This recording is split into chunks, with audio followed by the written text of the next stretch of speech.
पिताश्री।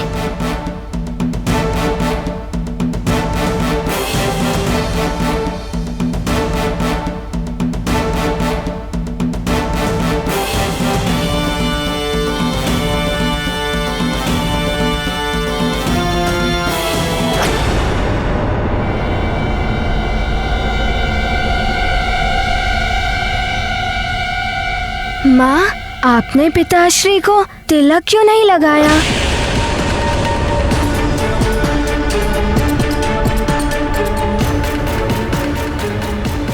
हाँ, वो तुम्हारे पिताश्री सकुशल लौट आए, उसकी प्रसन्नता में मैं तिलक लगाना भूल ही गई।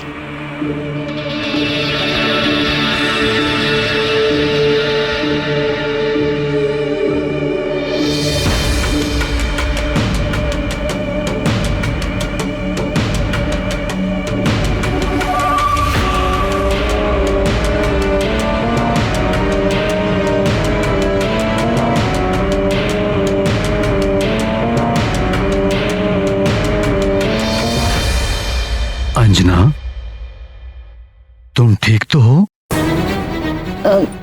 हाँ, मैं ठीक हूँ। मुझे क्या होगा? पुत्र हनुमान, मैं तुम्हारे लिए उपहार लाया हूँ।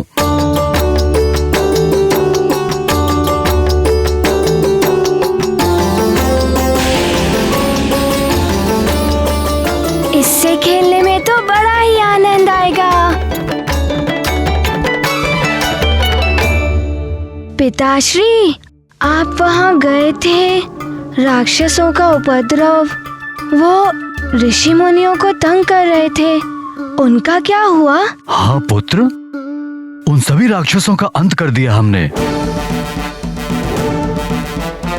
और जो छुपे हैं वो भी बच नहीं पाएंगे।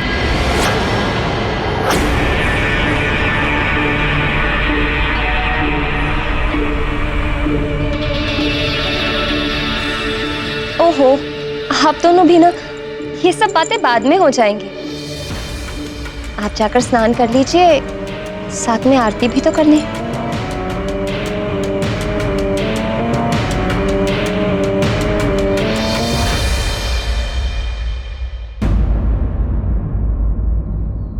हनुमान, हनुमान, उद्यान में चल रहे हो ना?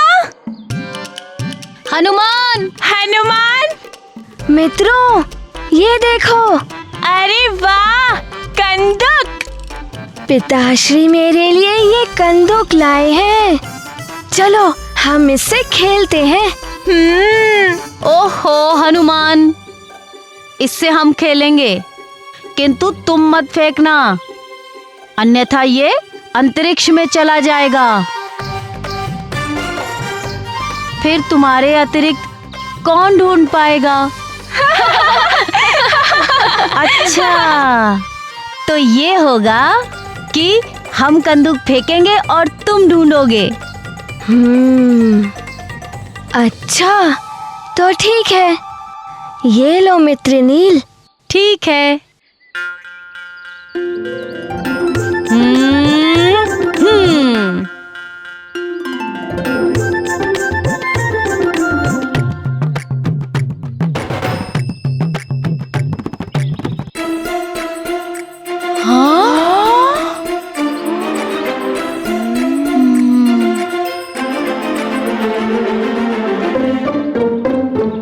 क्यों मित्र नील, तुमने उस कंदूक को इतनी दूर फेंका कि वो नीचे ही नहीं आ रही है। इतनी शक्ति तुम में कहां से आई?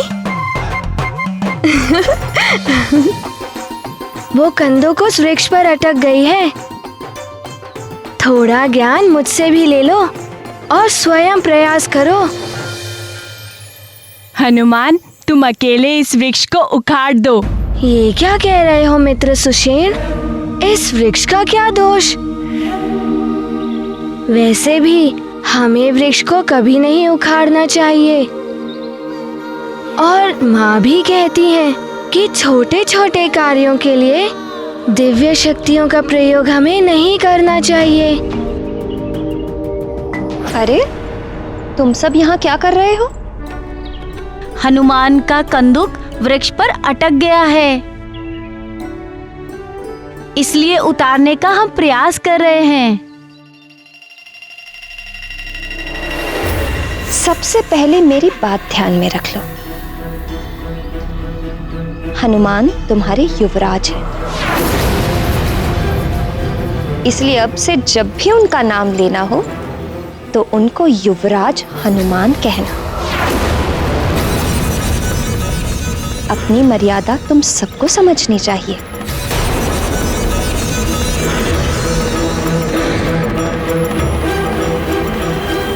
किंतु माँ, हनुमान तुम उड़कर अपनी कंदूक नहीं ला सकते थे? अपनी दिव्य शक्तियों का प्रयोग क्यों नहीं किया तुमने? तो वचन दो अपनी मां को। तो मात्र दिखावे के लिए सबके सामने नहीं करोगे।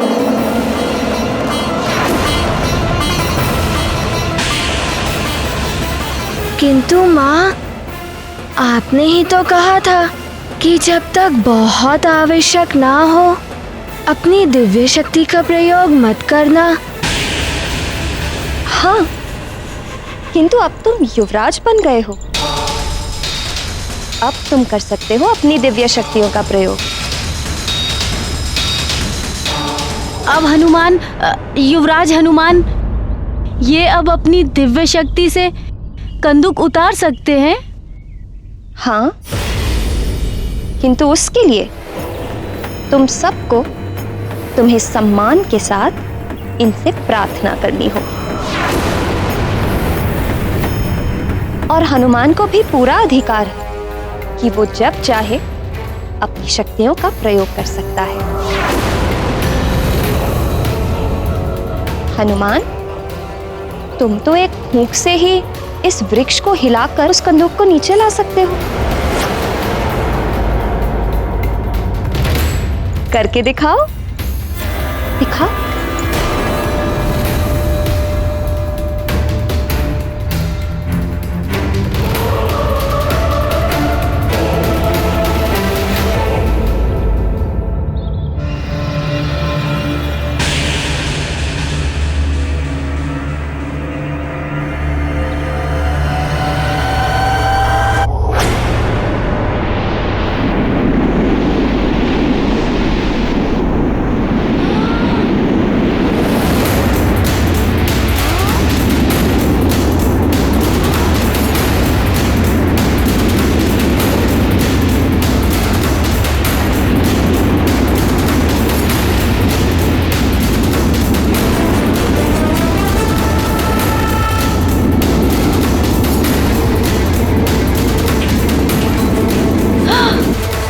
आ गई कंदूक।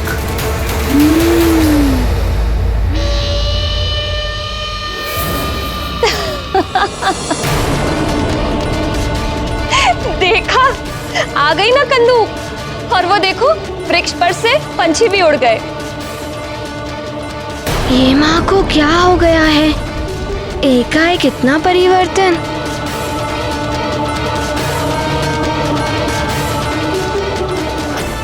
माँ, वो भयभीत होकर उड़े हैं। मैंने ये उचित नहीं किया। तुम युवराज हो हनुमान, तुम जो चाहो कर सकते हो। तुम्हारे लिए सब उचित है।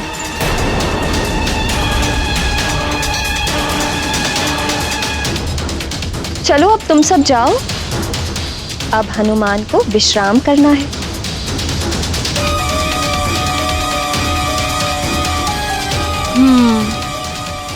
अब हम चलते हैं।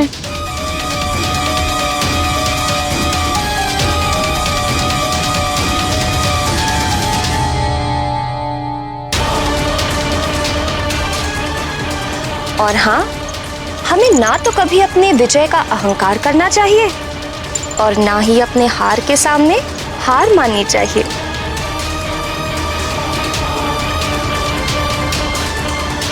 माँ, आप ही तो कहती थी कि हमें कभी अभिमान नहीं करना चाहिए और साधारण मनुष्य की तरह रहना चाहिए। साधारण प्रजा साधारण मनुष्य की भांति जीती है। तुम तो युवराज हो, बड़े होकर तुम राजा बनोगे तो ये प्रजा तुम्हारे अधीन होगी।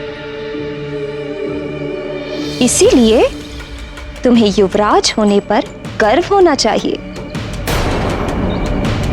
माँ ऐसा क्यों कह रही हैं? पहले तो माँ ने कभी ऐसा नहीं कहा। चले? चलिए माँ।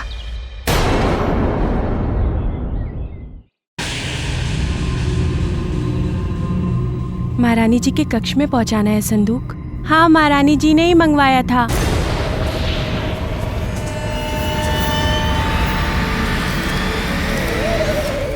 महारानी जी, आपके नए वस्त्रों का संदूक आ गया है।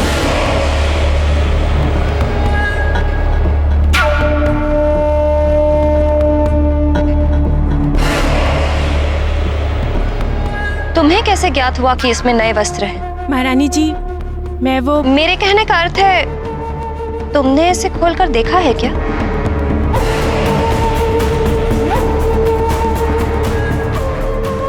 नहीं महारानी जी, मैं तो बस ये कह रही थी कि मैं जानती हूँ तुम क्या कहना चाह रही हो। मैं तो बस तुम्हें ये बता रही हूँ कि इस भवन में पूछे बिना किसी भी वस्तु को हाथ मत लगाना, और विशेष रूप से मेरी किसी वस्तु को छूना भी। समझ गई ना? जी महारानी जी। जाओ। और सुनो जी। जाते हुए पट बंद कर जाओ। जी महारानी जी।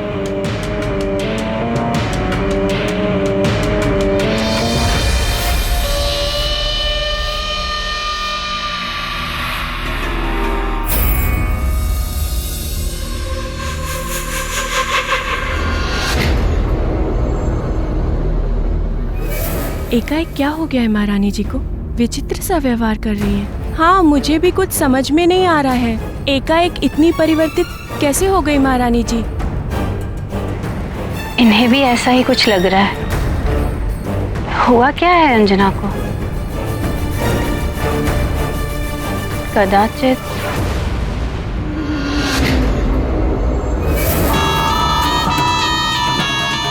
तुम?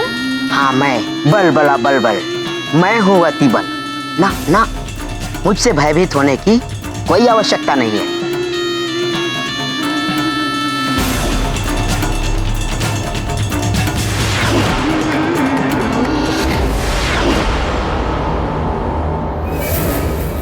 भयभीत और मैं? भयभीत होती होगी वो अंजना। मैं मार्जरिका हूँ, मार्जरिका। मुझे स्वयं ही अंजना से बात करनी होगी।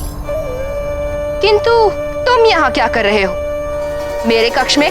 सुमेरु में लंकेश रावण के आदेश का कितना पालन हो रहा है, इसकी विस्तृत सूचना मुझे लंकेश तक पहुंचानी है, इसलिए मैं यहाँ हूँ। मार्जरिका ने अपना कार्य आरंभ कर दिया है, ये संदेश पहुंचा देना लंकेश तक।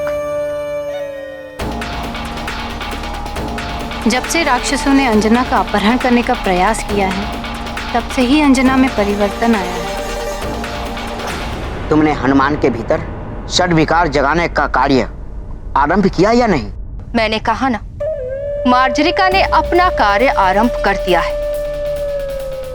मैंने हनुमान के अंदर मत का भाव विकसित करना आरंभ कर दिया है, और मुझे इस बात का भी आभास है कि मत के साथ लोभ, क्रोध, मोह और मत्सर, ये भाव भी विकसित करने हैं हनुमान ने। प्रतीत होता है कि माँ मुझसे अप्रसन्न है। माँ के पास जाता हूँ। बहुत अच्छा, किंतु लंकेश का यह भी आदेश है कि केसरी का अंत करना होगा। हनुमान की माता अंजना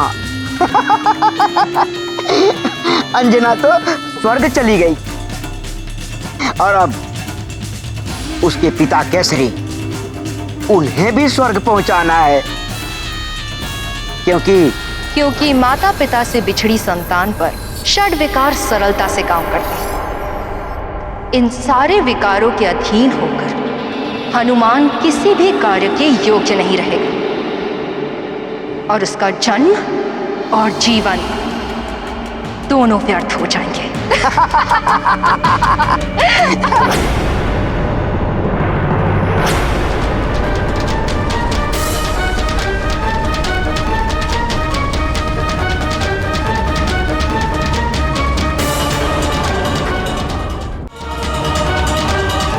ये क्या हो गया है अंजना को? आज द्वार क्यों नहीं खोल रही है? अंजना, अंजना!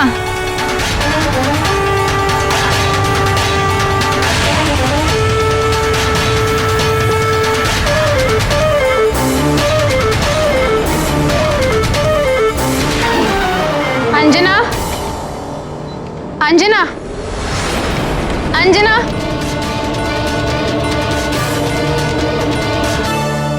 पुत्री अंजना, क्या हुआ माँ?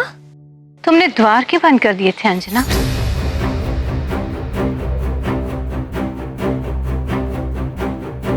माँ,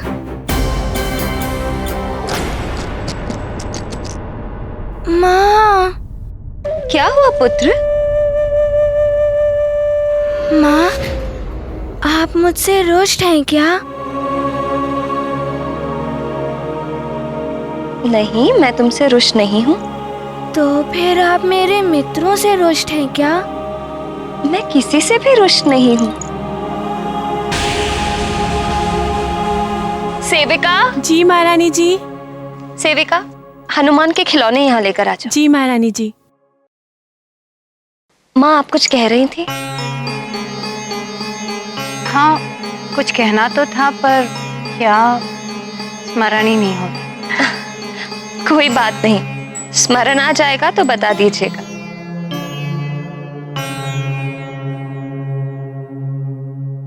हनुमान, तुम अपने खिलौनों के साथ खेलो, माँ को बहुत सारे काम है। माँ, आप मेरे साथ चलिए, मुझे कुछ दिखाना है आपको।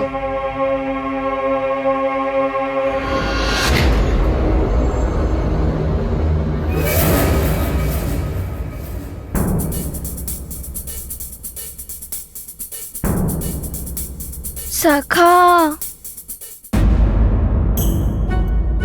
सखा, कभी कभी माँ कहती है कि अपने खिलौनों से मत खेलो, तुम बड़े हो गए हो। किंतु कभी कभी माँ कहती है कि खिलौनों से खेलो। ना जाने वहाँ मेरे मित्र क्या सोच रहे होंगे। चलो, अब मैं कक्ष में ही खेलता हूँ।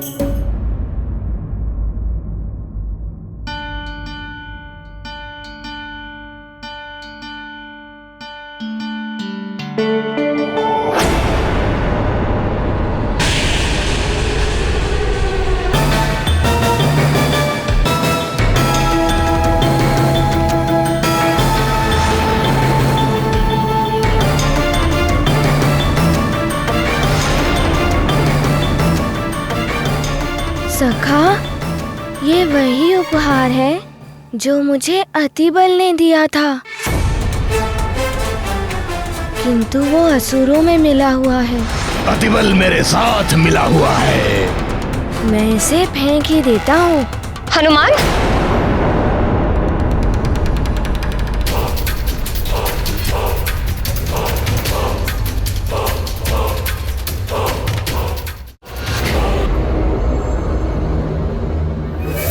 ये तुम क्या कर रहे हो? इतना सुंदर है ये, क्यों फेंक रहे हो इसे? माँ, ये अतिबल का दिया हुआ उपहार है।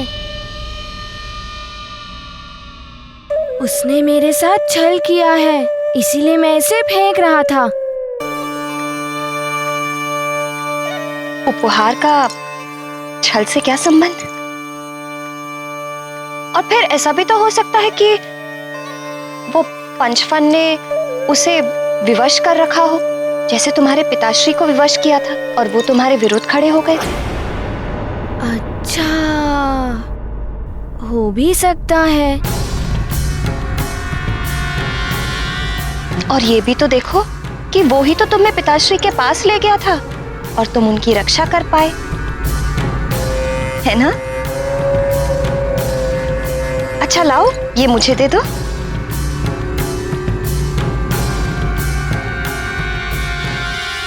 किसी के दिए उपहार का अनादर नहीं करते।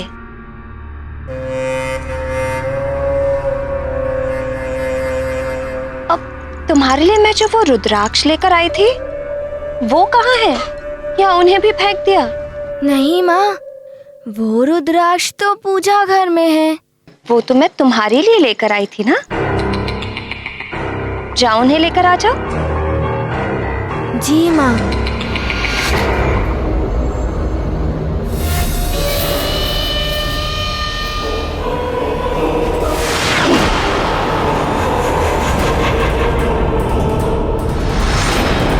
बलबला बलबल। तो ये है वो उपहार जो तुमने दिया था। अब करना क्या है बलबला बलबल?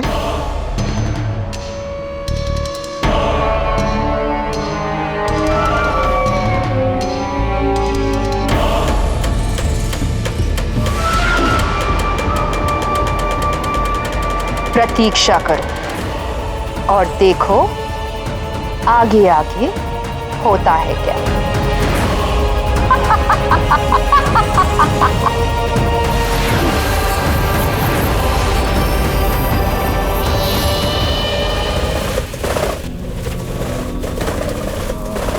कालदेव, दशानन रावण स्वयं तुमसे युद्ध करने आया है। कालदेव साधना में हैं और उनकी साधना में कोई विघ्न नहीं डाल सकता। कदाचित तुम्हें ये भी आभास नहीं कि दशानन रावण कौन है।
लंकेश,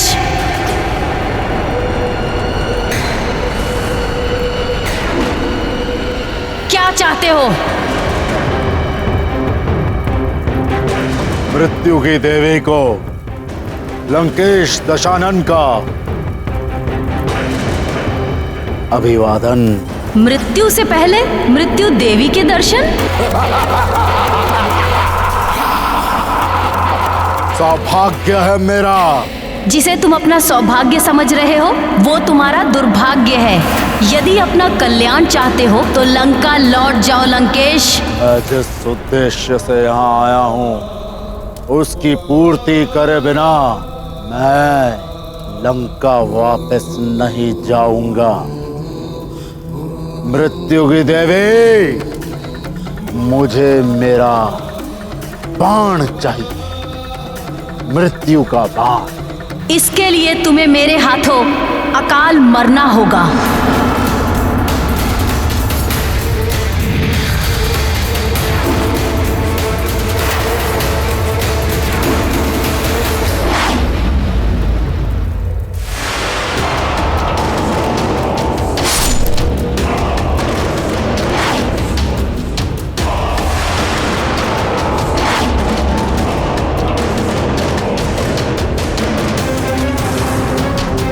तूने मेरे अस्त्रों का तो अंत कर दिया, अब मेरा अंत करके दिखा।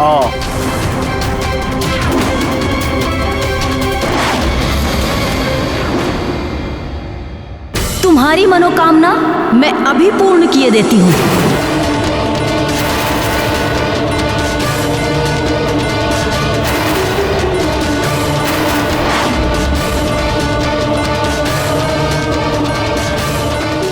रुक जाइए मृत्यु की देवी, आप प्रजापति ब्रह्मदेव का वरदान खंडित नहीं कर सकती। रावण को ब्रह्मदेव का वरदान है।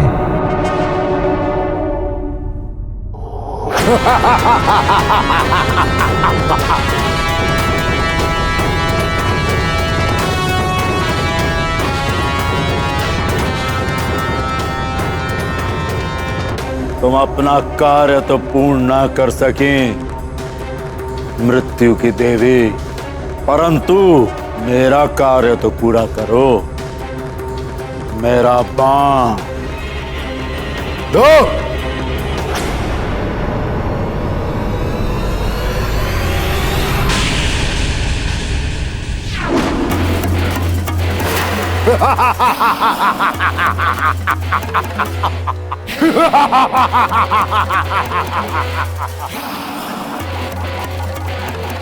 तुम केवल अपना बाण ले जाकर क्या करोगे? क्या केवल स्वयं ही जीवित रहोगे? अपने समस्त परिवार के मृत्यु बाण लेते जाओ।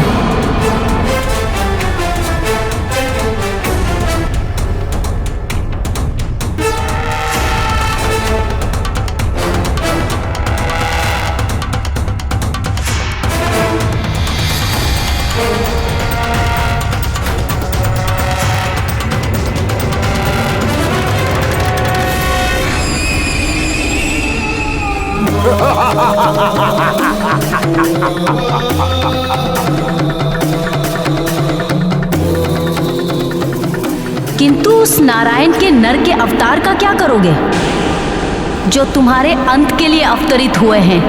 उस वानर का क्या करोगे, जो प्रतिदिन तुम्हारे राक्षसों का अंत करेगा? और उस मृत्यु योग का क्या करोगे, जो नवग्रह तुम्हारी कुंडली में बना रहे हैं?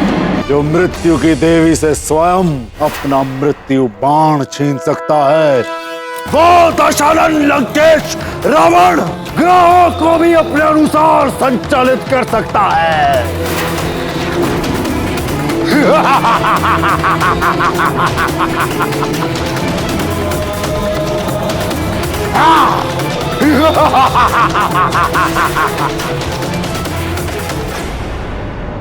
स्वामी, लंकेश अनर्थ करने पर तुला है। वो आपका परम भक्त है, आप ही कुछ कीजिए। देवी, लंकेश जो कर रहा है उससे उसके पापों का ही घड़ा भर रहा है।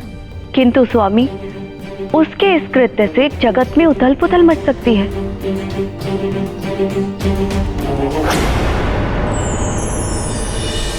प्रणाम महादेव। प्रणाम माते। क्या हुआ देवर्षि, आप भी इन देवताओं की भांति चिंतित दिखाई दे रहे हैं? महादेव, आपसे तो कुछ भी छुपा नहीं है। रावण के निर्णय को लेकर ही ये सारे देवता चिंतित हैं, और मैं भी चिंता में हूं कि जगत का क्या होगा। कोई भी देवता उसे रोकने में समर्थ नहीं है। ब्रह्मदेव के वरदान का मान तो सबको रखना ही पड़ेगा देवर्षि, इसलिए सब विवश हैं। विष्णु देव का राम अवतार भी हो चुका है, किंतु वो भी समय से पूर्व रावण का वध नहीं कर सकते। हनुमान भी तो रोक सकते हैं रावण को। हनुमान को भी तो उन्हीं देवताओं से वरदान मिले हैं जिनसे रावण अवध्य है। वो कैसे रावण को पूर्णतया रोक पाएगा? प्रभु, कुछ तो उपाय करना ही होगा, अन्यथा असमय ही प्रलय मचा देगा रावण। देवर्षि, आप तो महाज्ञानी हैं, आप ही कोई उपाय सुझाइए ना। प्रभु, रावण की शक्ति के समक्ष कोई भी शक्ति टिक नहीं सकती है। मुझे तो कुछ समझ में नहीं आ रहा है। देवर्षि, आप स्वर्ग ज्ञानी हैं, किंतु मेरे मुख से सुनने की इच्छा है तो सुनिए। आदि शक्ति, महाशक्ति, सबसे बड़ी शक्ति वो है जो सृजन करती है। जगत को प्रलय से बचाने के लिए हनुमान को देवियों के वरदानों की आवश्यकता है।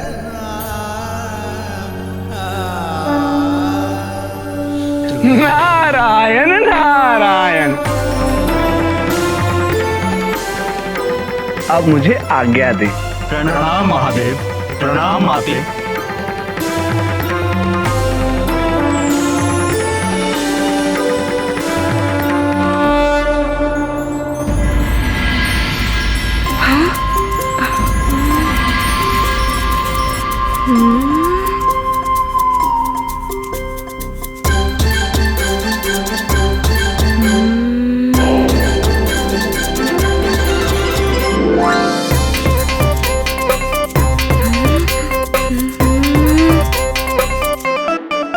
सखा, मुझे बहुत भूख लगी है और यहाँ पर कोई भी नहीं है। चलो हम ही देखते हैं कि कोई फल या मिष्ठान है भी या नहीं।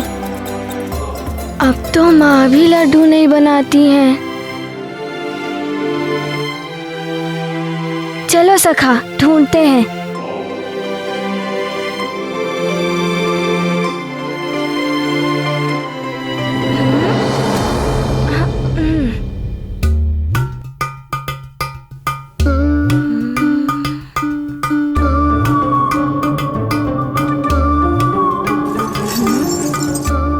अरे सखा, इसे तो पकाकर खाते हैं। कोई फल या मिष्ठान हो तो ढूंढो।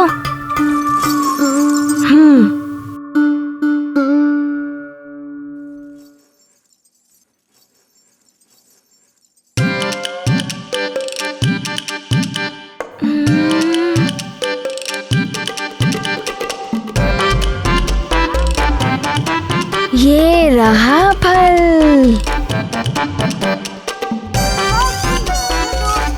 अरे सखा, तुम रहने दो, मुझे फल मिल गया है। नारायण नारायण। प्रणाम देवर्षि। भूख अभी तक शांत नहीं हुई है हनुमान। भूख तो प्रतिदिन लगती है ना। मैं कोई उपाय बताऊं?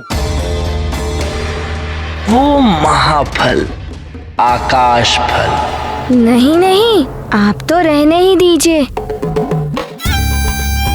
आपके उपाय ने कैसा उथल पुथल मचाया था, अनुभव कर चुका हूँ, है ना सखा? किंतु हनुमान, ये भूल गए कि उसी उपाय ने तुम्हें कितने वरदान दिलाए। अंत भला सो सब भला।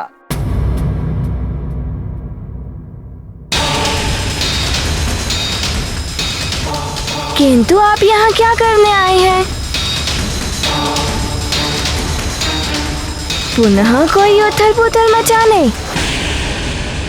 नारायण नारायण। अरे मैं तो तुमसे मिलने आया हूँ।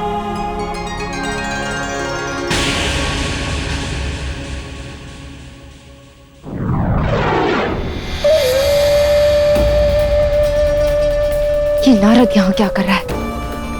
ये अपने दिव्य चक्षुओं से मुझे पहचान सकता है। हनुमान, देवऋषि आप? पिताश्री प्रणाम। प्रणाम देवऋषि। नारायण नारायण। आनंद सदैव बना रहे केसरी जी।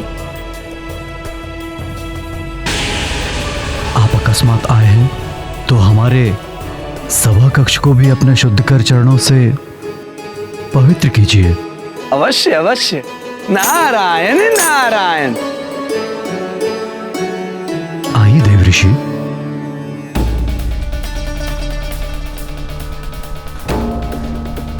ये नारद तो इसी उड़ा रहा है। हम क्या करूं? जय लंकेश, जय लंकेश।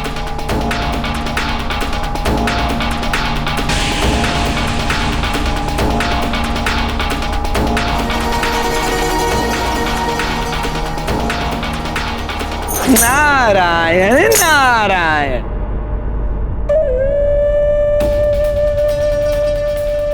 जय लंकेश। ये तो अच्छा रहा कि मेरी दृष्टि समय से नारद पर पड़ गई, वरना आज तो भेद खुल ही जाता। बल क्या बल बल कर रहे हो? उपाय सोच रहा हूँ मजरिका, उपाय सोच रहा हूँ। यदि तुम पकड़ी गई होती बल तब क्या होता? कुछ तो उपाय ढूंढना पड़ेगा। बल जब तक तुम सोचोगे ना, हमारा भेद खुल जाएगा। नारद की दृष्टि पड़ गई ना, तो हमारा बल ही हो जाएगा। महारानी जी, महारानी जी, महाराज ने आपको दरबार में बुलाया है। अच्छा सुनो जी। महाराज से कहना कि मैं कुलदेवी के मंदिर जा रही हूँ।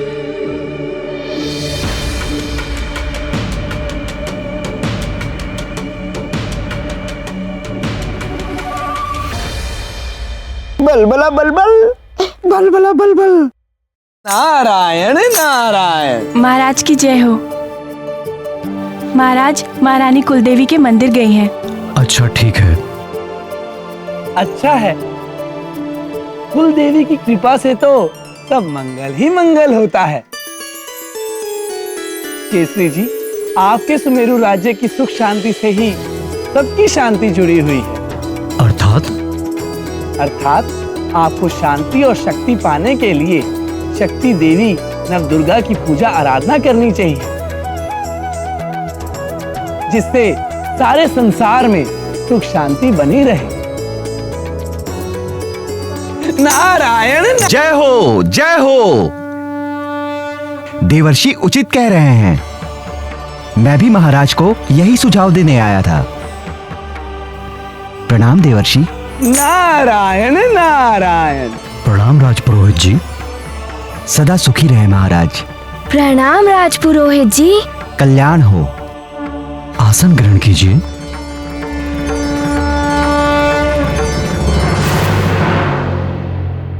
राजपुरोहित जी, दुर्गा जी के बारे में तो सुना है, किंतु ये नौ दुर्गा जी कौन है? ये देवी दुर्गा जी के ही 9 कल्याणकारी रूप हैं। पुरोहित जी, तब तो आप मुझे विस्तार से बताइए ना नव दुर्गा जी के बारे में। हनुमान, जब यहाँ दिव्य ज्ञान संपन्न देवर्षि स्वयं उपस्थित हैं, तो इनसे अधिक कौन बता पाएगा नौ दुर्गा के बारे में? नारायण नारायण। देवर्षि, तो आप ही बताइए ना मुझे नव दुर्गा जी के बारे में। नारायण नारायण। हाँ देवऋषि जी, हमें भी नवदुर्गा की महिमा के विषय में बताकर कृतार्थ करें। हनुमान को ये जानना और देवी की आराधना करनी चाहिए। रावण ने अवश्य ही उत्पात मचाना शुरू कर दिया होगा। अच्छा हनुमान, जैसी प्रभु की इच्छा। नारायण नारायण।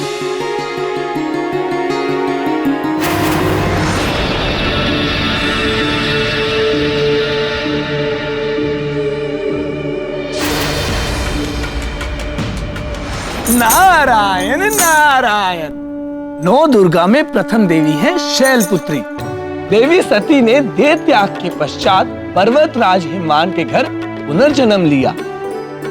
पर्वतराज की पुत्री होने के कारण वो पार्वती और शैलपुत्री कहलाई, जिनका विवाह देवाधिदेव महादेव भगवान शिव के साथ हुआ। देवी पार्वती और भगवान शिव, ये तो गणेश जी के माता पिता है ना? नारायण नारायण। हाँ हनुमान, इन्हीं माता शैलपुत्री ने एक बार देवताओं का गर्भ भंग किया था। वो कैसे देवर्षि? मुझ अग्निदेव के अलावा कोई नहीं है इस संसार में। मैं सब कुछ भस्म कर देता हूँ, यहाँ तक कि लौह को भी द्रव में परिवर्तित कर देता हूँ। अग्निदेव, आप पर्वतों को हिला तक नहीं सकते, और मैं वरुण देव क्रोधित होकर वर्षा करता हूँ तो पर्वतों को बहा ले जाता हूँ। देखो, मुझ देवराज इंद्र से शक्तिशाली पूरे ब्रह्मांड में और कोई नहीं। मैं तुम सब देवताओं की रक्षा करता हूं, इसलिए तो मैं तुम्हारा राजा हूं।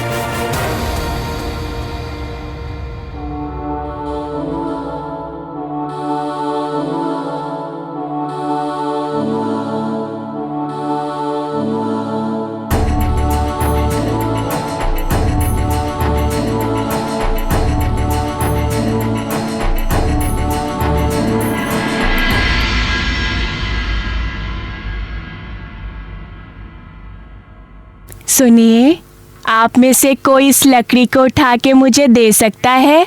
हाँ हाँ, मैं उठा देता हूँ।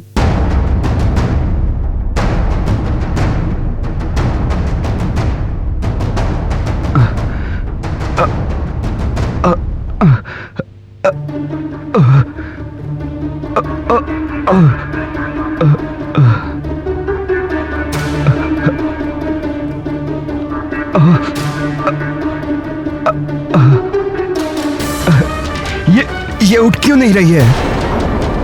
क्या हुआ? नहीं उठ रहा है?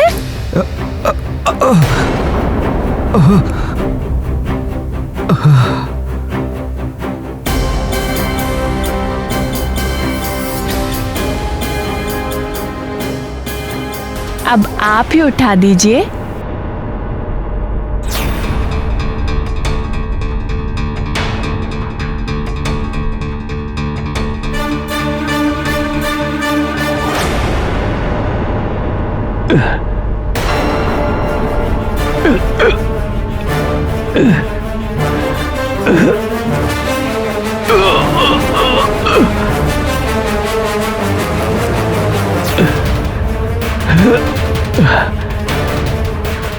आश्चर्य है, ये लकड़ी इतनी भारी।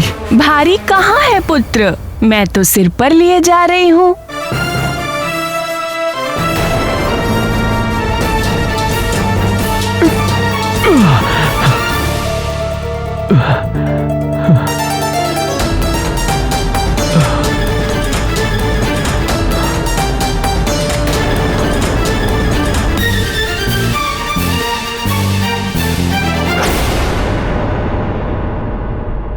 अब आप उठा दीजिए।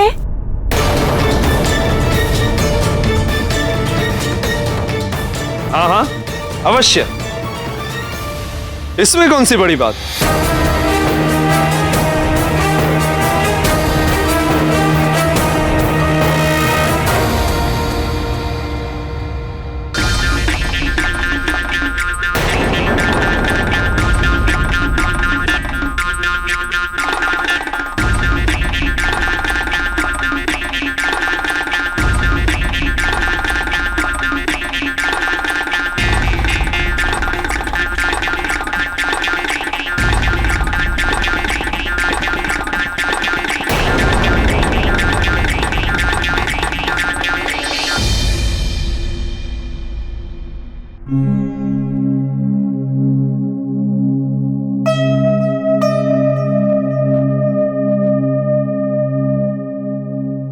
इतनी छोटी लकड़ी भी आप सब उठा नहीं पाए,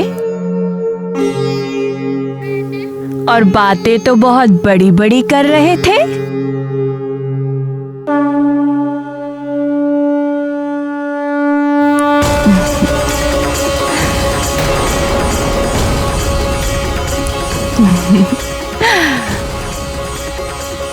क्षमा करें माता, आप साधारण स्त्री तो नहीं हैं। हमें अभिमान हो गया था माता, उसे ही तोड़ने आप पधारी हैं। हमसे बहुत बड़ी भूल हो गई है माता, अब अपने दर्शन देकर हमें कृतार्थ करें।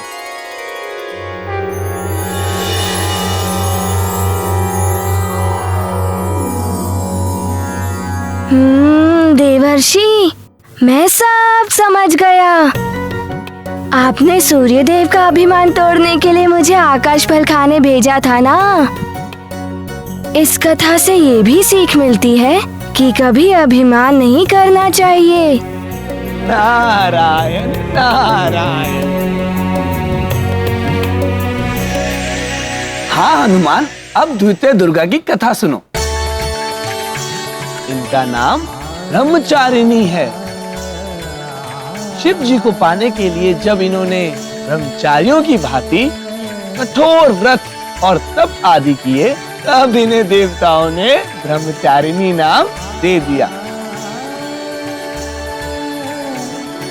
ओम नमः शिवाय। ओम नमः शिवाय।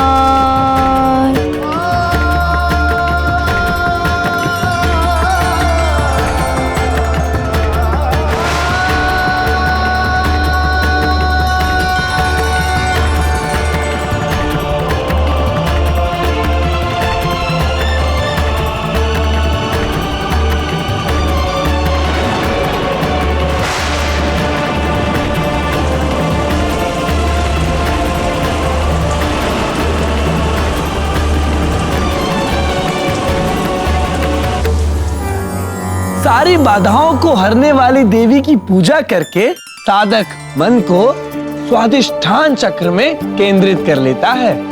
इनकी साधना से त्याग, सदाचार ये गुण साधक में स्वतः ही आ जाते हैं। फिर भगवान शिव का विवाह देवी पार्वती से हो गया ना।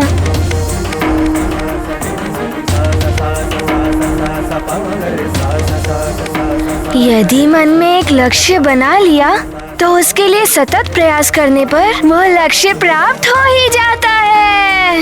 नारायण नारायण। सत्य है हनुमान।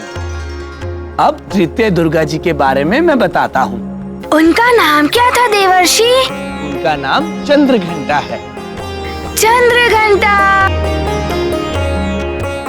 देवी चंद्रघंटा सिंह पर सवारी करती है। इनके मस्तक पर अर्धचंद्र विराजित है, इसलिए इन्हें देवी चंद्रघंटा के नाम से जाना जाता है। ये 10 भुजाओं में त्रिशूल, तलवार, फरसा, धनुष, बाण, कमल पुष्प, जलपात्र आदि लिए हैं।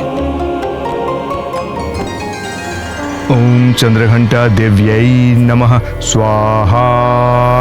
ओम चंद्रघंटा देव्यै नमः स्वाहा। ओम चंद्रघंटा देव्यै नमः।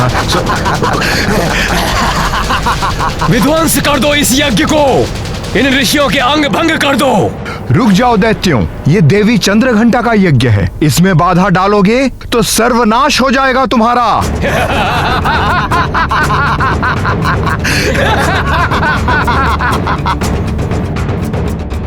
कौन करेगा सर्वनाश? तुम्हारी चंद्रघंटा देवी है। ध्वंस कर दो इस यज्ञ वेदी को।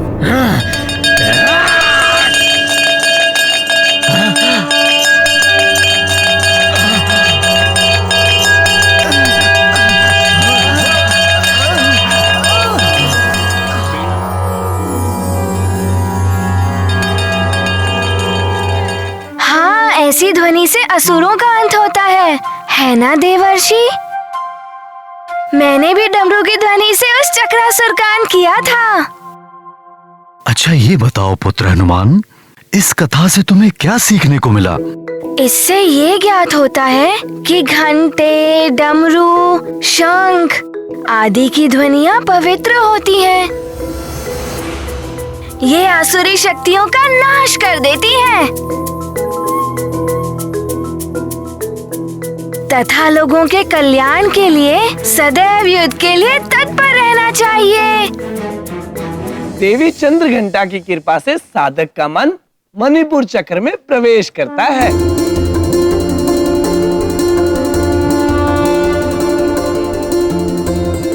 देवी चंद्रघंटा भक्तों के दुख और बाधाओं का हरण कर लेती है।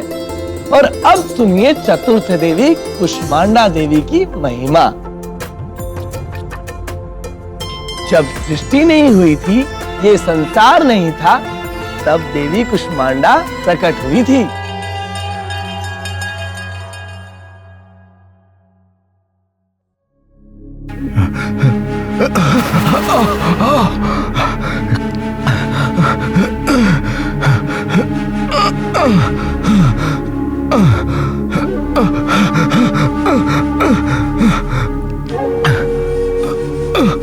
ओम कुष्मांडा देवी नमः। ओम कुष्मांडा देवी नमः। ओम कुष्मांडा देवी नमः।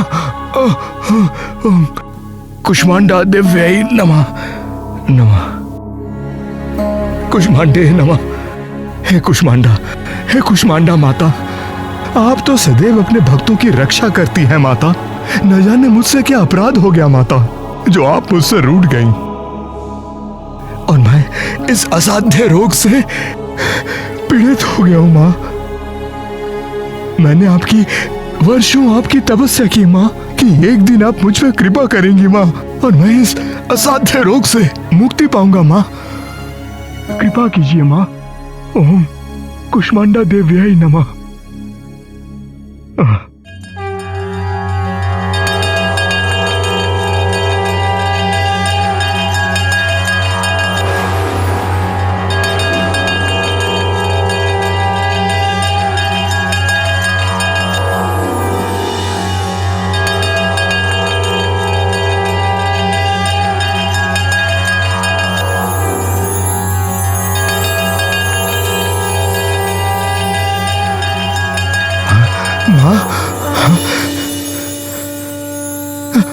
माता, आपको कोटि कोटि नमन।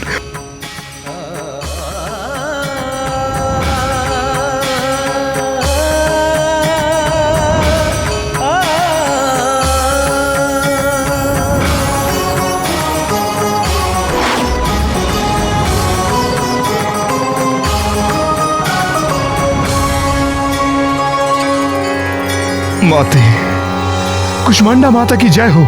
कुष्मांडा माता की जय हो। कुष्मांडा देवी की कृपा से साधक का मन अनाहत चक्र में प्रवेश करता है। और अब देवी के पंचम कल्याणकारी रूप स्कंद माता की व्याख्या करूंगा। स्कंद माता अपने भक्तों के दुख दूर करने के लिए सदैव तत्पर रहती हैं।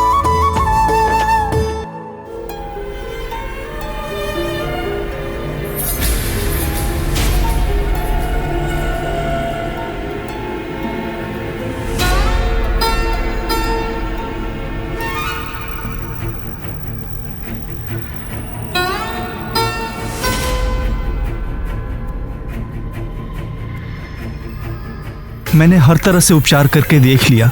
अब ईश्वर ही कोई चमत्कार कर दे तो ठीक, अन्यथा अपने पुत्र का ध्यान रखिए। हे भगवान, हे स्कंद माता,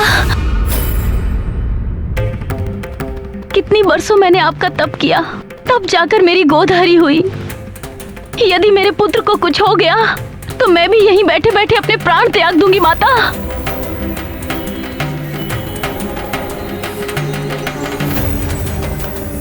वैद्य जी ने ये औषधि दी है, उन्होंने कहा है इसे पिलाकर देख लीजिए।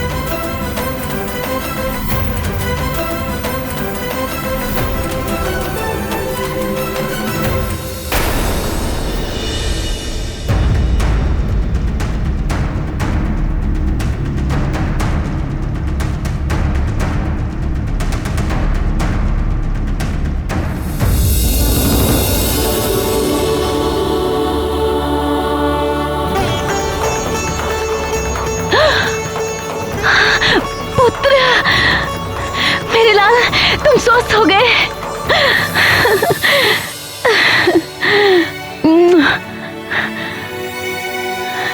मेरा पुत्र,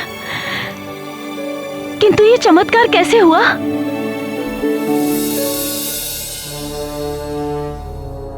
वो माता जी कहाँ गई? माता जी एक औषधि लेकर आई थी, कह रही थी वैद्य जी ने भेजा है। किंतु वैद्य जी ने तो कहा था कोई उपचार नहीं है। तब वो माता तो स्वयं माता जी आई थी। स्कंद माता।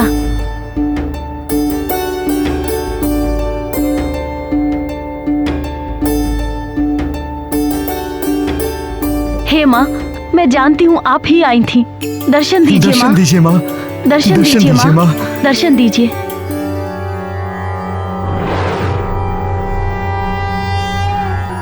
जय माता दी। जय हो। तुम सबका कल्याण हो। स्कंद माता की कृपा से साधक का मन विशुद्ध चक्र में स्थित होता है। मानसिक शक्ति ही सच्ची शक्ति है। जब मन हार जाता है तो शरीर भी हार जाता है। आप सत्य कह रहे हैं देवर्षि। आप कौन सी देवी है? मुझे सभी देवियों के बारे में जानना है। नारायण नारायण। धैर्य धरो हनुमान।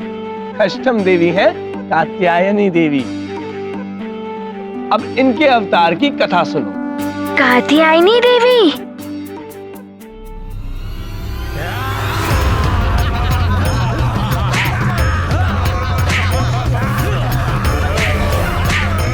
मूर्ख साधुओं, बंद करो ये सब। महिषासुर के क्षेत्र में कोई भी पूजा अर्चना नहीं होगी देवी देवताओं की। तुम्हारे देवता हम हैं। मारो।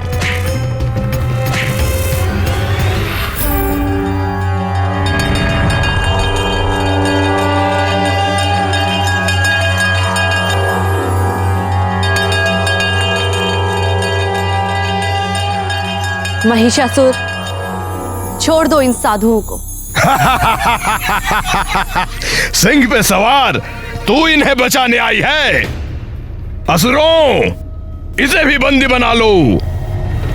जाओ।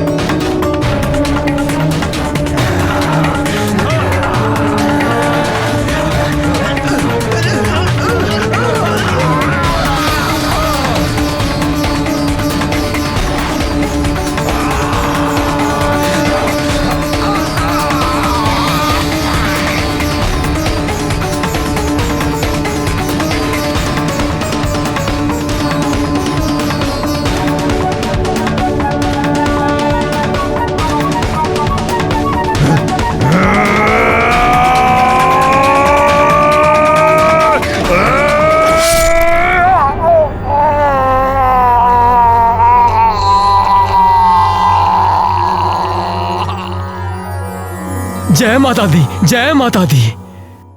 अरे वाह, शक्ति स्वरूपा देवी ने असुरों का अंत किया। इससे यही सीख मिलती है, लोगों का कल्याण ही धर्म है। वसुदेव कुटुंबकम। महिषासुर मर्दिनी की जय। महिषासुर मर्दिनी की जय। आगे सुनो हनुमान जी। इनकी कृपा से साधक का मन आज्ञा चक्र में स्थित हो जाता है। अब सुनाता हूँ सप्तम देवी कालरात्रि की महिमा। नाम से ही ये भय उत्पन्न करने वाली लगती हैं। इनके दर्शन और भी भयभीत करने वाले हैं वत्स, किंतु ये महाशुभदायक है। इसीलिए इन्हें शुभंकरी के नाम से भी जाना जाता है। शुभंकरी।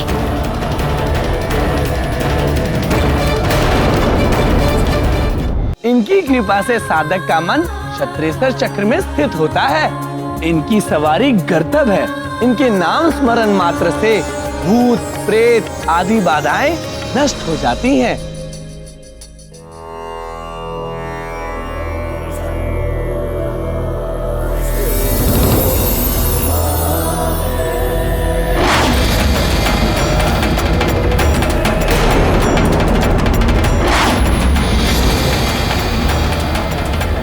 गुरुदेव, ये तो भूत प्रेत उत्पन्न हो रहे हैं। भयभीत होने की आवश्यकता नहीं है शिष्यों। भूत प्रेत हमारा कोई अहित नहीं कर सकते। हम देवी कालरात्रि की प्रसन्नता के लिए ये यज्ञ कर रहे हैं। ओम कालरात्रि देव्यै नमः। ओम कालरात्रि देव्यै नमः स्वाहा।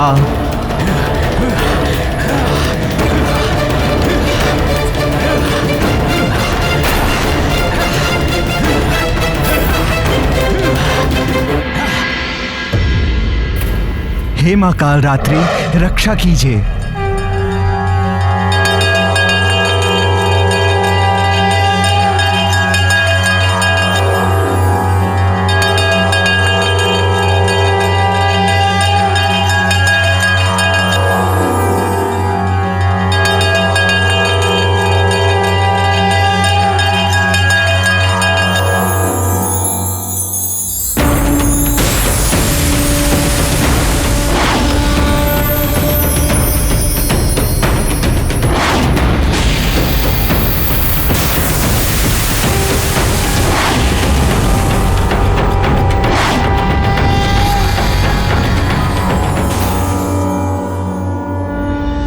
देवर्षि, देवी का रूप तो बहुत भयंकर है, किंतु किसी के रूप नहीं, मन को पहचानना चाहिए। मन ही रूप होता है। जय मां कालरात्रि। जय मां कालरात्रि। अब सुनो देवी दुर्गा के 8वें रूप महागौरी की महिमा। इनका रूप कुंद के पुष्प के समान गोरा है, इसीलिए इनका नाम महागौरी पड़ा। उन्हें शिव जी को पाने के लिए घोर तप किया था। ओम नमः शिवाय।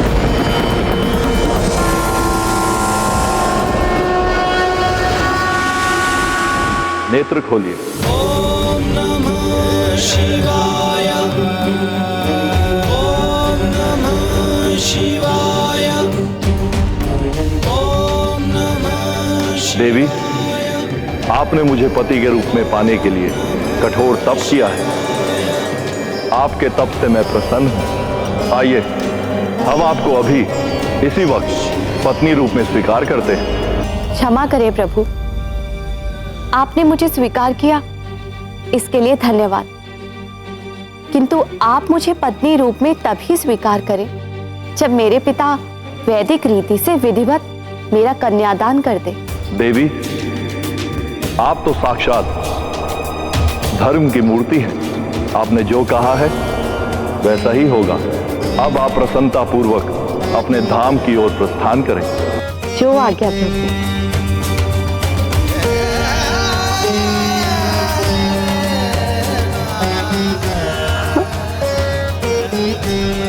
ये क्या?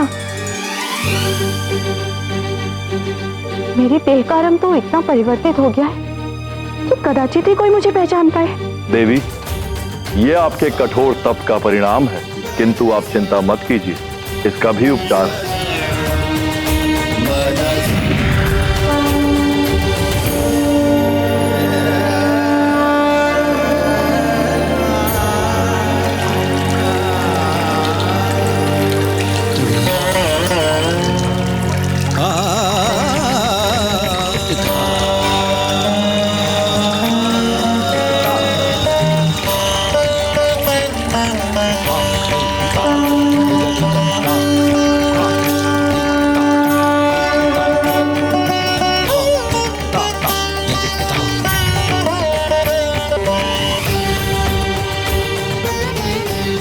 प्रभु, समस्त मल का हरण करने वाली गंगा की धार से मेरा क्लेश भी धुल गया है। मैं कुछ अधिक ही गौर वर्ण की हो गई हूँ। हाँ देवी, आपके इस गौर वर्ण के कारण अब से आपको सब महागौरी भी कहेंगे।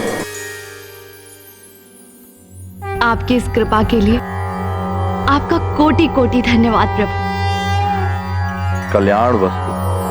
श्वेते वृषे समारूढ़ा श्वेतांबरधरा शुचिः महागौरी शुभम दघान महादेव प्रमोददा।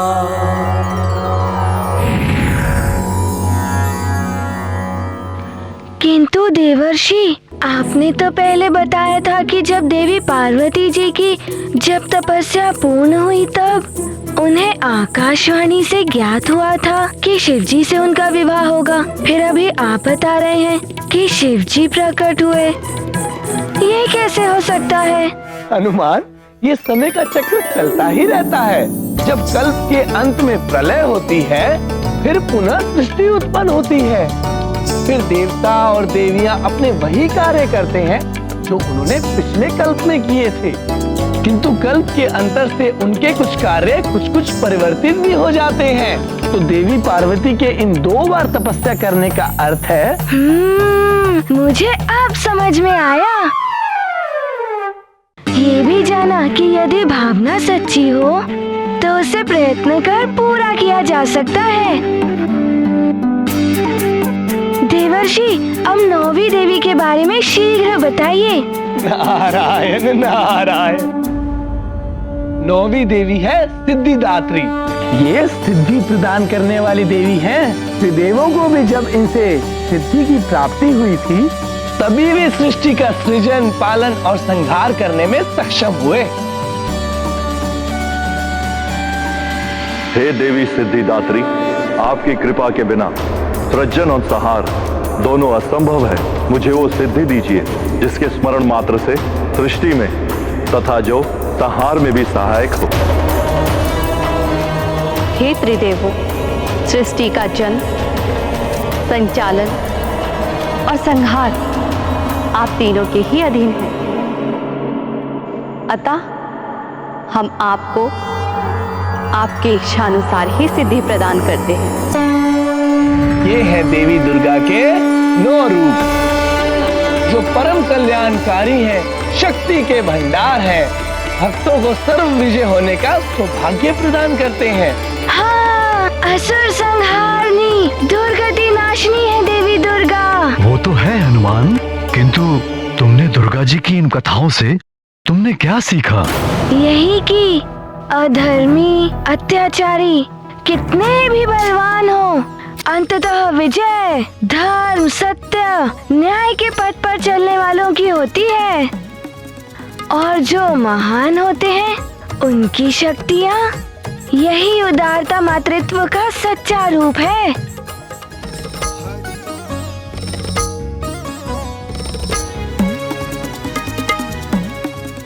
पिताश्री, मैं भी देवी जी की पूजा करूँगा। नारायण नारायण, उत्तम, अति उत्तम हनुमान। तुम्हें तो दुर्गा देवी की पूजा करनी ही चाहिए। तो मैं भी रखूंगा व्रत। कल से मैं भी देवी जी के लिए व्रत रखने का संकल्प लेता हूँ। नारायण नारायण। महाराज केसरी, हनुमान को विधिवत व्रत और पूजा कराइए और मुझे प्रस्थान करने की अनुमति दीजिए। अवश्य देवर्षि, आपका कोटि कोटि धन्यवाद। प्रणाम। नारायण नारायण। प्रणाम देवर्षि। कीर्तिमान भव। नारायण नारायण। देवर्षि ने ये क्या करने को कह दिया हनुमान को, किंतु हनुमान की पूजा मैं सफल नहीं होने दूंगी। पूजा से मिली शक्तियां दशानन के लिए संकट का कारण बन सकती हैं। किंतु तुम पूजा रोकोगी कैसे? यदि अंजना पूजा रोकेगी तो शीघ्र ही पता चल जाएगा कि अंजना वास्तविक अंजना नहीं है। वो पूजा मैं संपन्न नहीं होने दूंगी। मैं विघ्न डालूंगी। यदि हनुमान की वो पूजा संपन्न हो गई तो जिन विकारों का दास मैं हनुमान को बनाना चाहती हूँ वो नहीं हो पाएगा।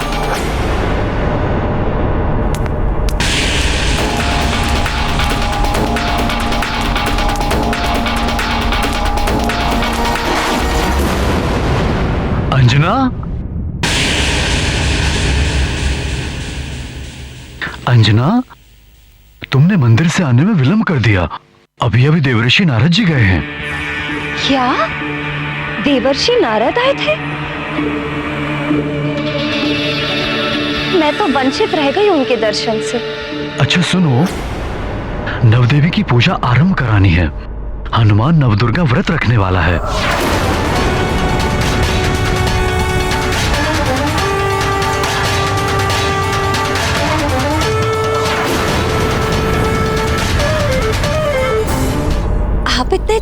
छोटे बालक से व्रत रखवाएंगे? ये तो अनुचित है स्वामी।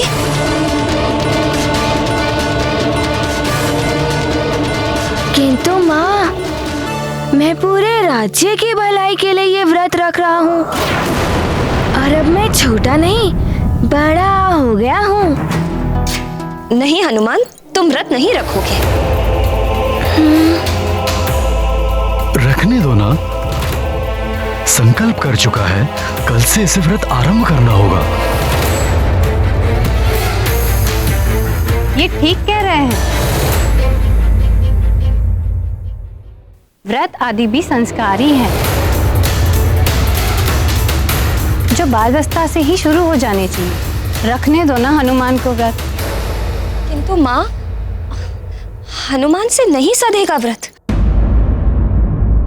माँ, आप चिंता मत करिए, मैं पूर्ण विधि विधान से व्रत और पूजा करूँगा।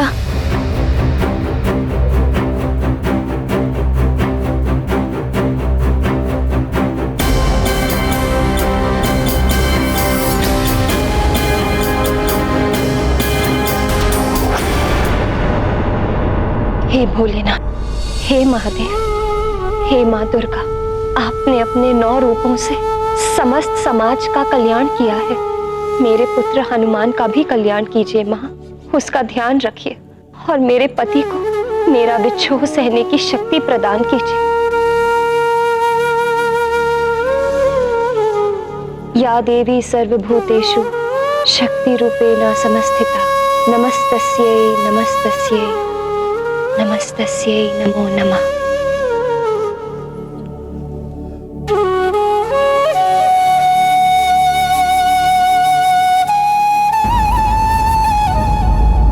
सखा, हमें शीघ्र ही सज्जित होना होगा। हमें पूजा घर में जाना है ना, और पिताश्री तो वहाँ पर पहुँच चुके हैं। हनुमान, अरे आज तो तुम बहुत ही सुंदर लग रहे हो। अच्छा ये देखो, मैं अपने पुत्र के लिए क्या लाई हूँ।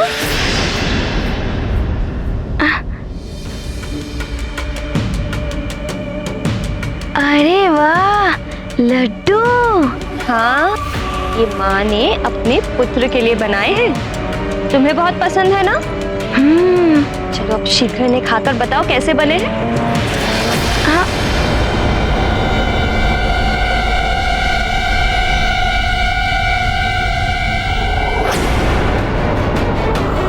कल से मैं भी देवी जी के लिए व्रत रखने का संकल्प लेता हूँ। महाराज केसरी, हनुमान को विधिवत व्रत और पूजा कराइए। माँ, मैं इन्हें नहीं खा सकता, मुझे व्रत रखना है ना। हाँ, किंतु बालकों के लिए सब क्षम्य है। खाकर भी व्रत रख सकते हैं बालक। लो खाओ। अच्छा तो ठीक है, मैं खा ही लेता हूँ। ये क्या कर रहे हो?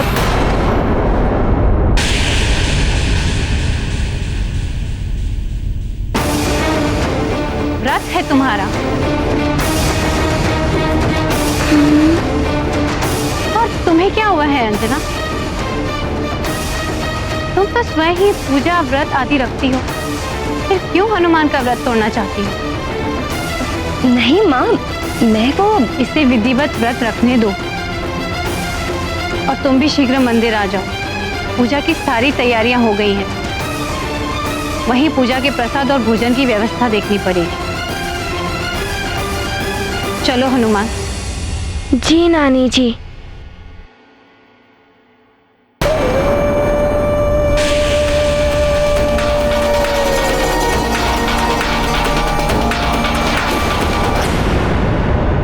बल बला बल बल बल बला बल बल। अब क्या करोगी माजरिका? तुम्हारा तो ये प्रयास भी असफल हो गया। बल बला बल बल। कोई बात नहीं, और कई अवसर आएंगे पूजा में विघ्न डालने के।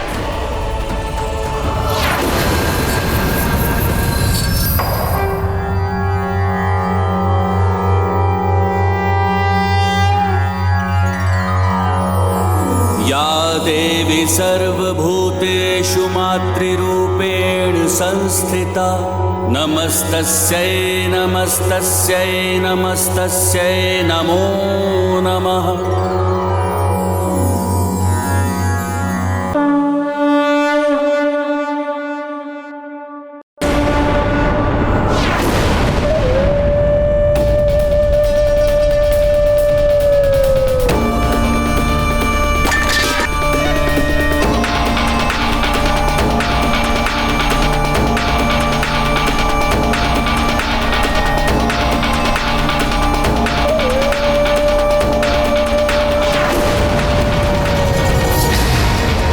व्रत की खीर, इसमें अपना झूठा जल मिला देती हूँ।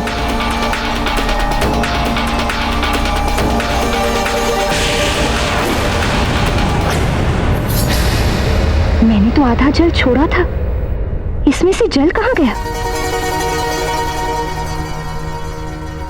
क्या हुआ? क्या कर रही हो अंजना?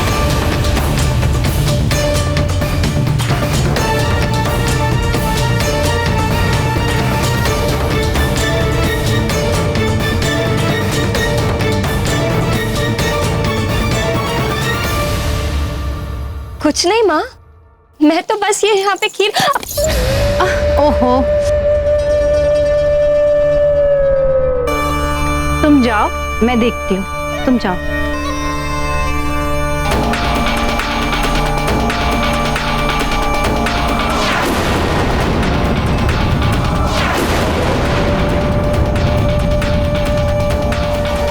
विघ्न डालने का प्रयास कर रही हूँ पर सफल नहीं हो पा रही।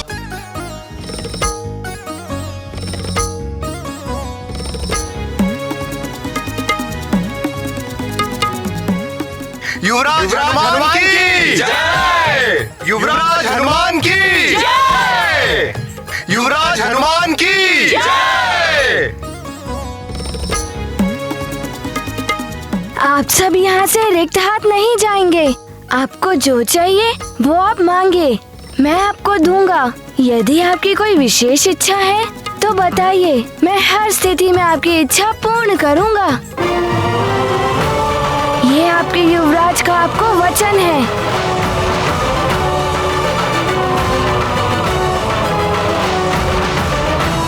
युवराज, मेरे पास कृषि योग्य भूमि नहीं है, मुझे कृषि के लिए भूमि चाहिए। सुनिए, आप चिंता मत करिए, आप अपने गांव जाइए, आपको कृषि योग्य भूमि मिल जाएगी। धन्यवाद युवराज। युवराज हनुमान की जय! युवराज हनुमान की जय! युवराज हनुमान की जय!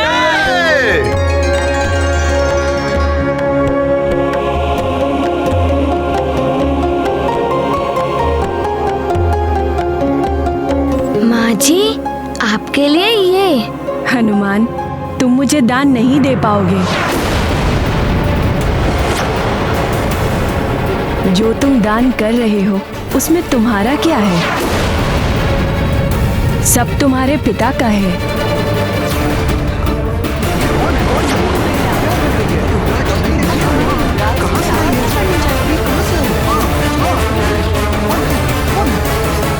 रुक जाइए।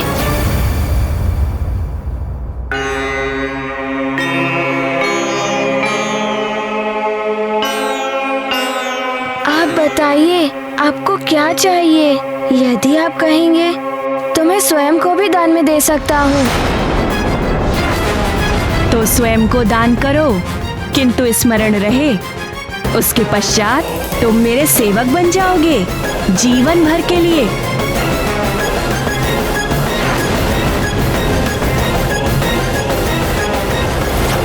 ये क्या कह रही है आप माँ जी? पिताश्री, इन्हें जो चाहिए हमें देना ही होगा, अन्यथा पूजा अधूरी रह जाएगी। हनुमान? माँ जी, मैं स्वयं को दान में देने के लिए प्रस्तुत हूँ। आप जो कहेंगी मैं करूँगा। नहीं हनुमान, ऐसा मत करो। नानी, मुझे इनकी इच्छा पूर्ण करनी ही होगी। माँ जी, आप बताइए मुझे क्या करना है? मुझे वचन देना होगा तुम्हें कि तुम्हें माता पिता का त्याग करना होगा, फिर तुम सुमेरु लौटकर नहीं आ सकोगे। सदैव हमारी सेवा के लिए तत्पर रहना होगा।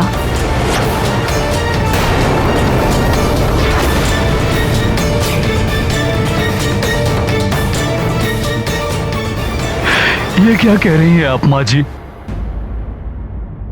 ये संपूर्ण राज्य ले लीजिए, किंतु ऐसा ना करें।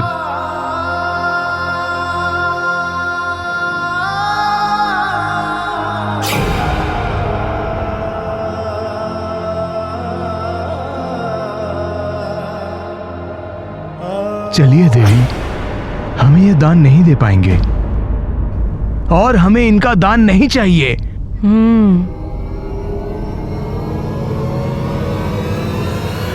रुक जाइए।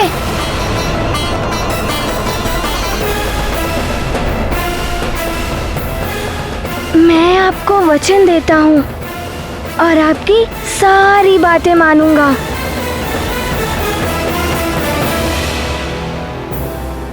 नहीं नहीं हनुमान, ऐसा मत करो, हट जाओ।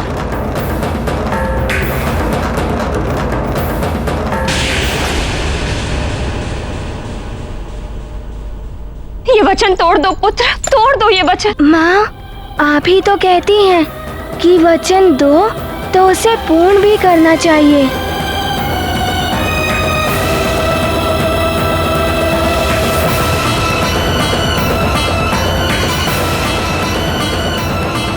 माँ जी, मैं आपका सेवक हूँ। आप जो कहेंगी मैं वो करूँगा।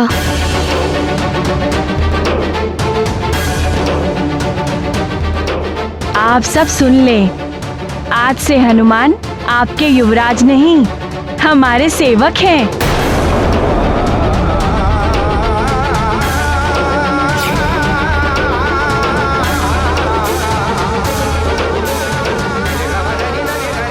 हनुमान, हमें छोड़कर मत जाओ पुत्र। नहीं पिताश्री, मुझे जाना ही होगा। चलो सेवक। चलिए। नहीं हनुमान, हट जाओ। नानी, ये मेरे स्वामी हैं और मुझे इनकी बात माननी होगी। रुक जाओ हनुमान।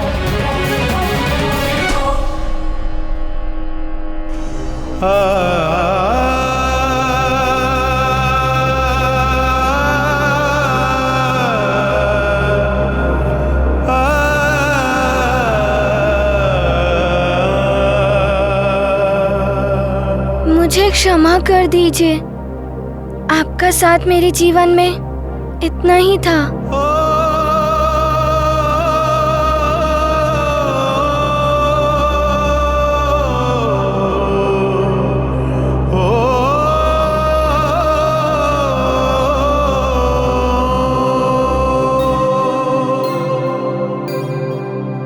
पिताश्री,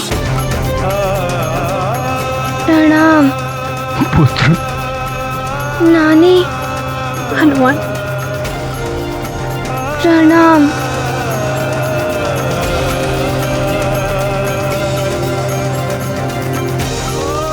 आप सबको भी मेरा प्रणाम।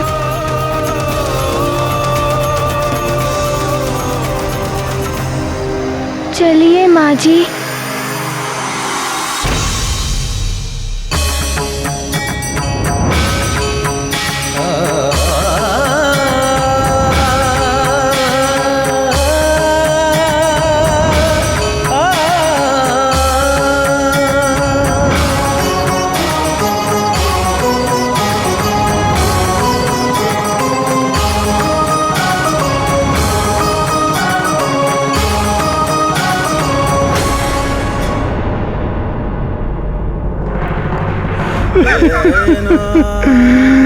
हमें छोड़ के मत जाइए युवराज जी।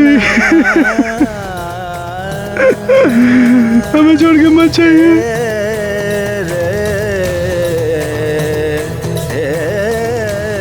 युवराज, मैं आपको अरे, ये आप क्या कर रहे हैं?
यज्ञमयजन्त देवास्तानि धर्माणि प्रथमान्यासन् तेहनाकं महिमानः सजाय।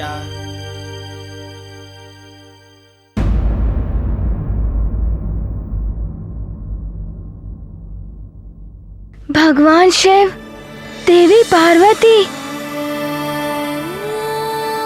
आप दोनों के चरणों में मेरा नमन। तुम्हारी सदा विजय हो हनुमान।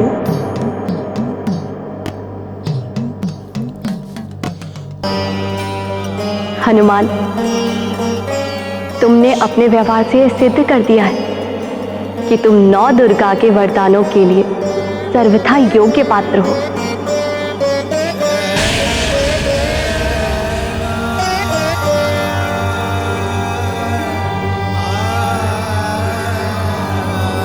प्रथम शैलपुत्री च द्वितीयं ब्रह्मचारिणी तृतीयं चन्द्रघण्टेति कुष्माण्डेति चतुर्थकम् पंचम स्कंदमातेति षष्ठं कात्यायनी च सप्तम कालरात्रिमहगौरिति चाष्टमम् नवम सिद्धिदात्री च नवदुर्गा प्रकीर्तितः उक्तान्येतानि नामानि ब्रह्माणेव महात्मना।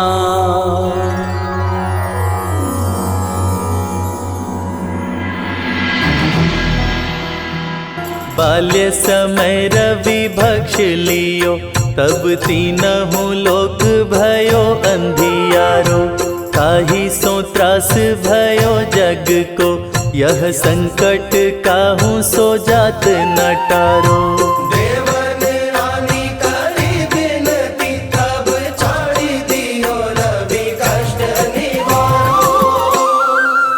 को नहीं जानत है जग में कपि संकट मोचन नाम तिहारो संकट मोचन नाम तिहारो।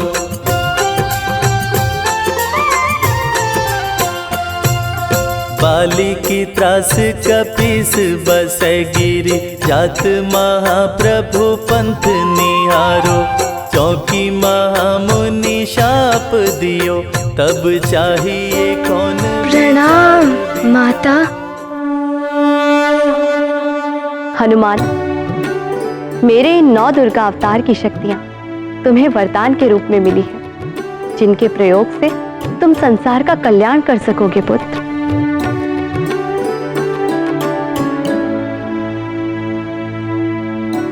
तुम्हारी सदा जय हो। हनुमान,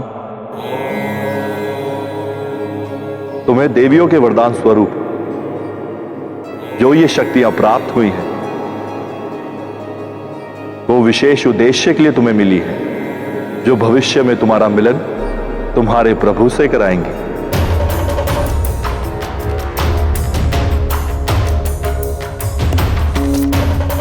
हनुमान की माता,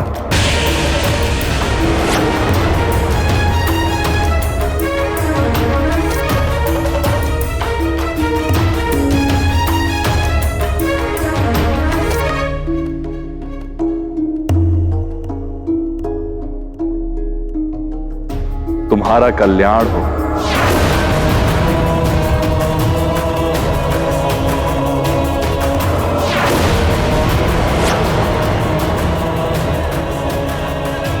प्रणाम प्रभु।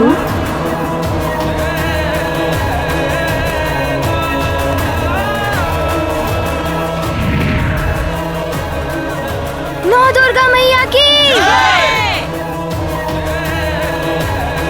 9 दुर्गा मैया की जय। 9 दुर्गा मैया की जय।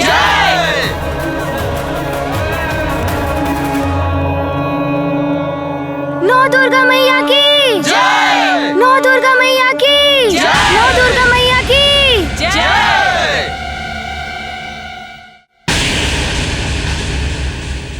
लंकेश, मैं आपके आदेश का पालन करने में असमर्थ रही।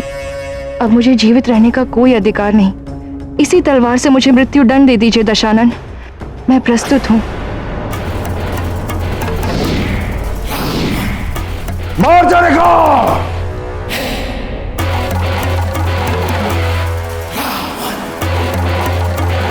हनुमान को विकारग्रस्त नहीं कर सकी।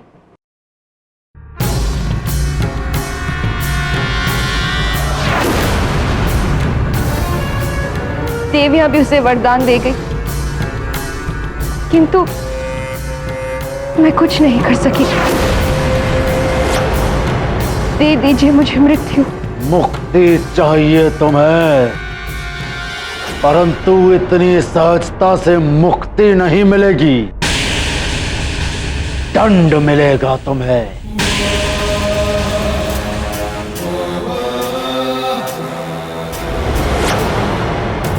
और तुम्हारा दंड यह है कि उस वानर बालक हनुमान को तुम ऐसा उलझाओ कि वो बाहरी दुनिया को भूल तुम्हें अर्थात अपनी मां के संसार में ही उलझा रहे।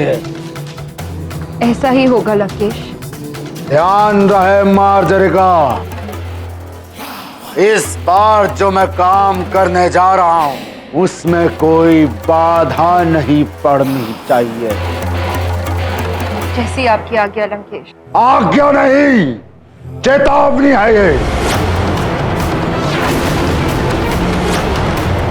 और यदि तुम इस कार्य में असफल हुई तो मृत्यु से भी भयानक दंड दूंगा मैं तुम्हें। तुम्हारी आत्मा कांप उठेगी, हाहाकार करेगी कि मुझे मृत्यु दे दो। भिक्षा मांगोगी तुम, परंतु तुम्हें मृत्यु नहीं मिलेगी। इस बार कोई विफलता नहीं होगी लंकेश, ये वचन है मेरा।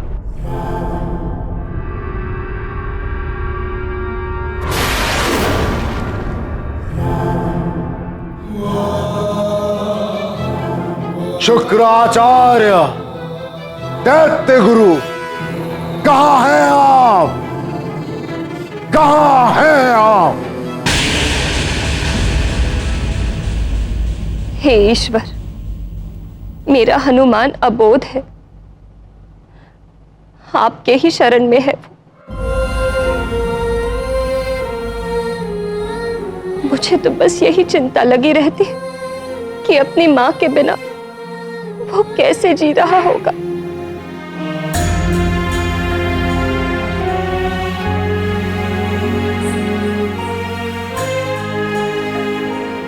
अंजना,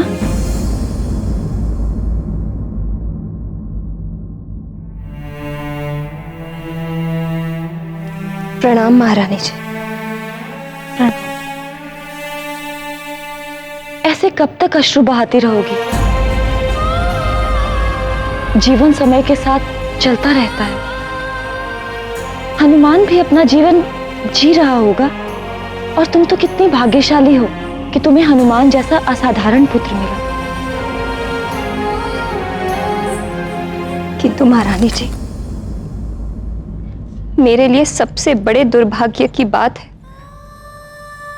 कि ऐसा पुत्र पाकर भी मुझे इतनी नन्ही सी अवस्था में उसे छोड़कर आना पड़ा। अंजना, तुम्हारे मन की पीड़ा मैं समझ सकती हूँ। एक माँ ही तो होती है जो अपने पुत्र को संस्कार देती है,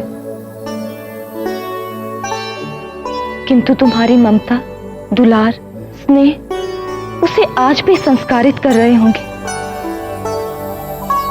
तुमने उसे जो भी सीख दी है वो उसे अपने जीवन में अवश्य अपना रहा होगा। किंतु अभी तो मुझे उसे बहुत कुछ सिखाना था। अभी तो वो। अंजना, नियति को स्वीकार करो। यदि तुम इस लोक दुखी रहोगी तो उस लोक में हनुमान पर भी तो तुम्हारे दुख की छाया पड़ेगी। आप सत्य कह रही हैं महारानी जी, किंतु मैं इस मन को कैसे समझाऊं? अपने पुत्र के साथ बिताया हुआ एक एक पल आज भी मेरे नेत्रों के समक्ष जीवंत है।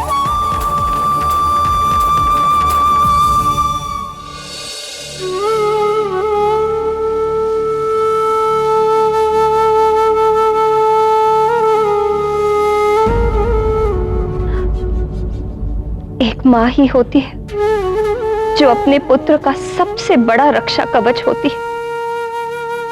अब न जाने कौन रक्षा कवच बना होगा मेरे पुत्र का।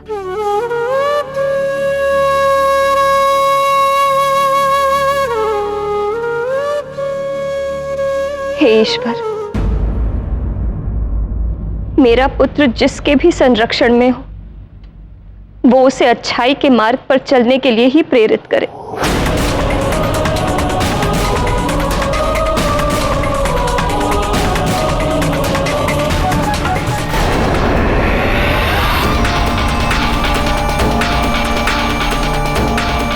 हनुमान, अच्छाई के मार्ग से सदा के लिए विचलित कर दूंगी अब मैं तुझे।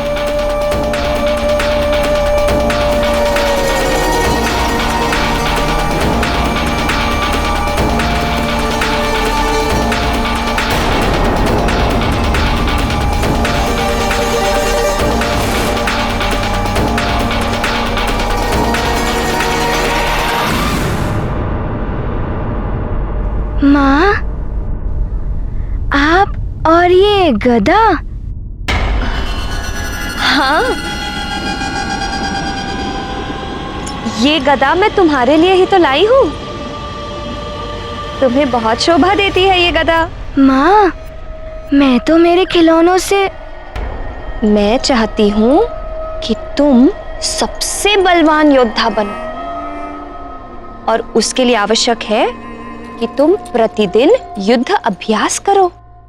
जितना अधिक अभ्यास करोगे उतने बलवान योद्धा बनोगे। अब तुम्हें बलि से महाबली बनना है कि नहीं? मुझे महाबली बनना है। अब लाइए गदा।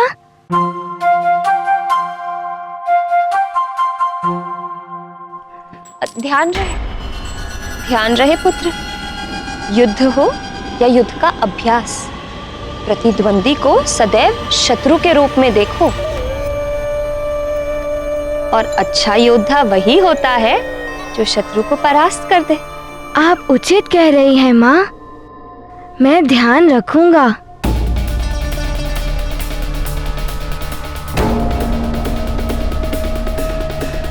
प्रणाम।